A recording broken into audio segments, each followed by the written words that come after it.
ગુરુના રાશિ પરિવર્તનથી 12 રાશિના લોકો પર તેની અસર પડશે। 2 જૂનથી ગુરુ મહારાજની તાકાત વધવાની છે।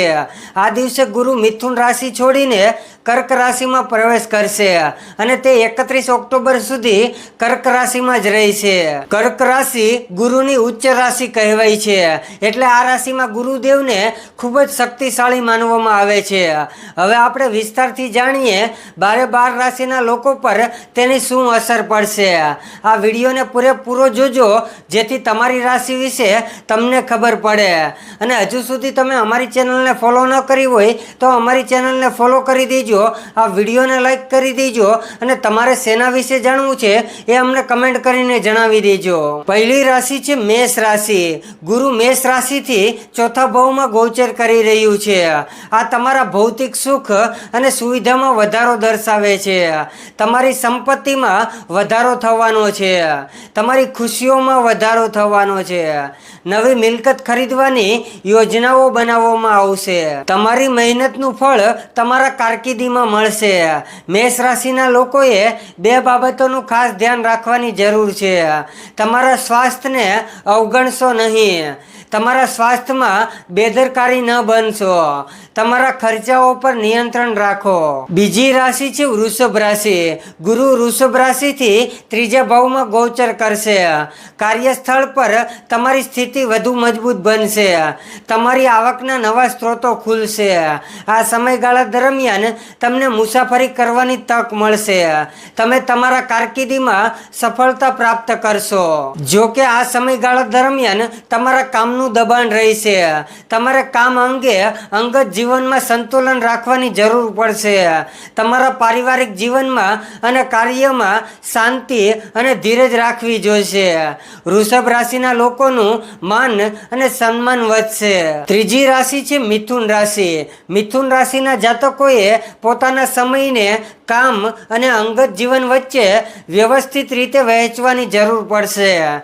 તેમણે પોતાના પરિવાર અને પોતાના કામ માટે સમય ફાળવવાની જરૂર પડશે। અને ધ્યાનમાં રાખો કે પરિવારના સભ્યો ઘણીવાર ફરિયાદ કરે છે કે તેમની પાસે પોતાના પરિવાર માટે સમય જ નથી। તેથી મિથુન રાશિના લોકોએ ખાતરી કરવી જોઈએ કે તેના પોતાના સમયનું સારી રીતે સંચાલન કરી શકે। આગળની રાશિ છે કર્ક રાશિ। ગુરુ કર્ક રાશિમાં જ ગોચર કરી રહ્યા છે। ગુરુ આ રાશિમાં ઉચ્ચ સ્થાન મેળવશે અને વધારે શક્તિશાળી બનશે। આનાથી તમારી પ્રતિષ્ઠામાં વધારો થશે। જે લોકો બેજગાર છે અથવા તો નોકરી શોધી રહ્યા છે તેમને સારા સમાચાર મળશે। ગુરુનું આ ગોચર તેમની નાણાકીય સ્થિતિમાં સુધારો કરશે। આ સખત મહેનત દ્વારા પ્રગતિ કરવાનો સમય છે। આ સમય દરમિયાન તમને તમારી આવકમાં વધારા માટે ઘણી સુવર્ણ તકો મળશે। આગળની રાશિ છે સિંહ રાશિ। ગુરુ સિંહ રાશિથી 12મા ભાવમાં ગોચર કરી રહ્યા છે। તમને વિદેશ સંબંધિત કામોમાં સફળતા મળશે। તમને ઘર અથવા તો તમારા જન્મ સ્થળથી દૂર નોકરી કરવાની તક મળશે। તમારા સ્વાસ્થ્ય પ્રત્યે બેદરકાર ન બનો, તમારા આહારને બિલકુલ બગડવા ન દો। બીજું, તમારા કામ પ્રત્યે બેદરકાર ન બનો। તમારા દુશ્મનો પર નજર રાખો, કોઈની સાથે મતભેદ ન રાખો, ઝઘડાથી દૂર રહો। આગળની રાશિ છે કન્યા રાશિ। કન્યા રાશિમાંથી 11મા ભાવમાં ગુરુ ભ્રમણ કરશે। તમારા કાર્યસ્થળમાં નફાકારક પરિસ્થિતિ વિકસી રહી હોય તેવું લાગી રહ્યું છે। તમે તમારા કારકિર્દીને આગળ વધારવા માટે તમારે પ્રયત્નો વધુ તીવ્ર બનાવવા જોઈએ। તમને સફળતા મળશે। આ સમયગાળા દરમિયાન તમારી આવક વધશે। જે લોકો બેરોજગાર છે અને નોકરી શોધી રહ્યા છે તેમને રોજગાર મળશે। આ સમયગાળા દરમિયાન બીજા પર આંધળો વિશ્વાસ ન કરો। આગળની રાશિ છે તુલા રાશિ। ગુરુ તુલા રાશિમાંથી 10મા ભાવમાં ગોચર કરશે। તુલા રાશિના જાતકોને આત્મવિશ્વાસમાં વધારો થશે। તમારા નાણાકીય સ્થિતિ વધારે મજબૂત બનશે। પ્રગતિની તકો ઊભી થશે।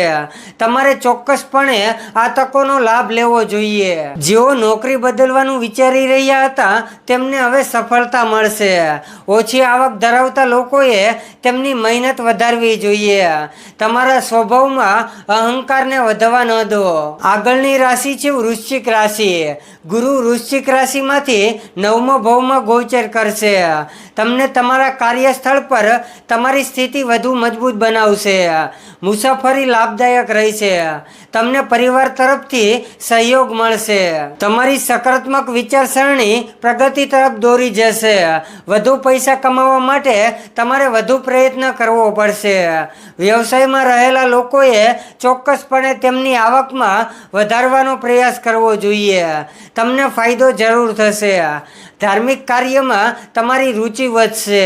આગળની રાશિ છે ધનુ રાશિ. ધનુ રાશિમાંથી 8મા ભાવમાં ગુરુ ગોચર કરશે. આ ગોચર પછી વ્યવસાય માલિકોએ ખૂબ જ કાળજી રાખવાની જરૂર છે. વ્યવસાય માટે વધુ પડતા પૈસા ઉધાર લેવાનું ટાળવું જોઈએ. તમારા બધા જ પૈસા એક જ સમયે રોકાણ કરવાનું પણ ટાળવું જોઈએ. સંબંધોમાં સતર્ક રહો. તેમાં તમે તણાવ ન વધવા દો. આ સમયગાળા દરમિયાન તમારે ઘરમાં કેટલીક તણાવપૂર્ણ પરિસ્થિતિઓનો સામનો કરવો પડી શકે છે. આગળની રાશિ છે મકર રાશિ. ગુરુ મકર રાશિમાંથી 7મા ભાવમાં ગોચર કરી રહ્યા છે. મકર રાશિના જાતકોએ જે સમસ્યાઓ અથવા તો સંઘર્ષનો સામનો કરી રહ્યા છે તો તે ઉકેલાઈ જશે. કારકિર્દીના ક્ષેત્રમાં પરિસ્થિતિમાં સુધારો થશે. જો પ્રમોશન થવાનું છે તો તેમાં તમને પ્રાપ્ત થશે. તમારી આવક વધશે. વ્યવસાયમાં રહેલા લોકોને નફો જોવા મળશે. જો તમે ભાગીદારીમાં કામ કરી રહ્યા છો તો તમને સફળતા પણ મળશે. આ સારો સમય છે અને તમારે આ સમયનો લાભ લેવો જોઈએ. આગળની રાશિ છે કુંભ રાશિ. ગુરુ કુંભ રાશિમાંથી 6ઠ્ઠા ભાવમાં ગોચર કરશે. આ સમયગાળા દરમિયાન તમારે તમારી નોકરી, વ્યવસાય અથવા તો વ્યવસાયમાં સાવધાનીપૂર્વક આગળ વધવાની જરૂર પડશે. ખૂબ જ ઉતાવળ કરવાનું ટાળો. થોડી ઉતાવળ પણ તમને મોટી મુશ્કેલીઓમાં મૂકી શકે છે. તમારા સ્વાસ્થ્ય પર ધ્યાન રાખો. તમારા સ્વાસ્થ્ય પ્રત્યે બેદરકાર ન રહો. આ સમય તમારી સાવધાની સાથે આગળ વધવાની જરૂર છે. નકારાત્મકતાથી દૂર રહો. નકારાત્મક વિચારો તમારા કામને બગાડી શકે છે. આગળની રાશિ છે મીન રાશિ. મીન રાશિના 5મા ભાવથી ગુરુ પસાર થઈ રહ્યા છે. આ સમયગાળો મીન રાશિના લોકો માટે ફાયદાકારક રહેશે. તમારી આવકમાં વધારો જોવા મળશે. તમારે તમારા કાર્યમાં સખત મહેનત કરવી જોઈએ. તમને ધાર્મિક પ્રવૃત્તિમાં મોટા ભાગે તક મળશે. આ સમય તમારી પ્રગતિની તકો લાવે છે. તમારે ચોક્કસપણે આ તકોનો લાભ લેવો જોઈએ. આ સંબંધોને મજબૂત બનાવવાનો સમય છે. તમારા પરિવારમાં પ્રેમ વધશે.